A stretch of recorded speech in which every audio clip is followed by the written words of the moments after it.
नहीं, घर पे चल के लेना। नहीं कुछ तो होगा, संकल्प करो आप यहीं पर। अब महाराज हम फौज के साथ आए हैं, इसलिए हमारे पास कुछ नहीं है, केवल कुंजी और लगाम है। ठीक है, आप उसी का संकल्प कर दीजिए। महाराज युधिष्ठिर ने नहीं समझा और कुंजी और लगाम दे दी। और उसके बाद में संकल्प जब किया तो संकल्प पढ़ाई दक्षिणा 60 भार सोना महाराज हरिश्चंद्र पर। उन्होंने कहा महाराज आप हमारे राज्य में चलो, तुम्हें खजाने से हम माला माल कर देंगे, तुम चिंता क्यों करते हो। ठीक है राजन, आप चलिए।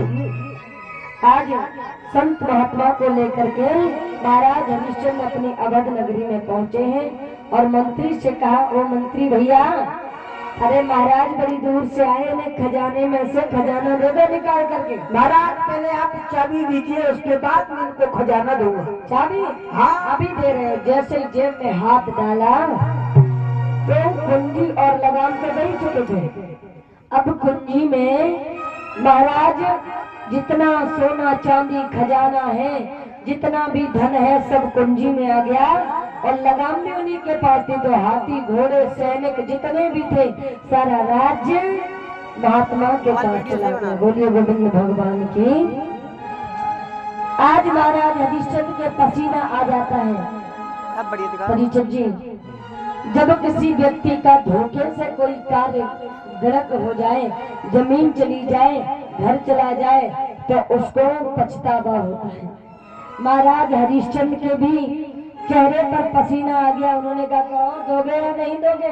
उन्होंने कहा महाराज देने के लिए हम तैयार हैं, लेकिन हम उससे पहले अपनी रानी से पूछना चाहते हैं जाकर के। बोले तो रानी, हाँ मेरी रानी तारा है, मैं उससे कुछ बात करना चाहता हूँ, मैं जाना चाहता हूँ। विश्वामित्र कहने लगे, देखो रानी की अब तुम आस छोड़ दो, वो रानी अब तुम्हारी नहीं रही, क्योंकि स्त्री कहते हैं कि जब तक धन और बल रहता है तभी तुम्हारा साथ देती है। महाराज हरिश्चंद्र कहने लगे, मेरी रानी ऐसी नहीं है, मेरी रानी तो बड़ी पतिव्रता स्त्री है और मेरा कभी भी साथ नहीं छोड़ेगी। उसी समय महाराज हरिश्चंद्र से कहा, कोई बात नहीं, तुम जाना चाहते हो तो जाइए। महाराज हरिश्चंद्र रानी तारा से पहुंचे और कहा, तारा। तारा ने जैसे ही देखा आरती का थाल लाई और एकदम से पलंग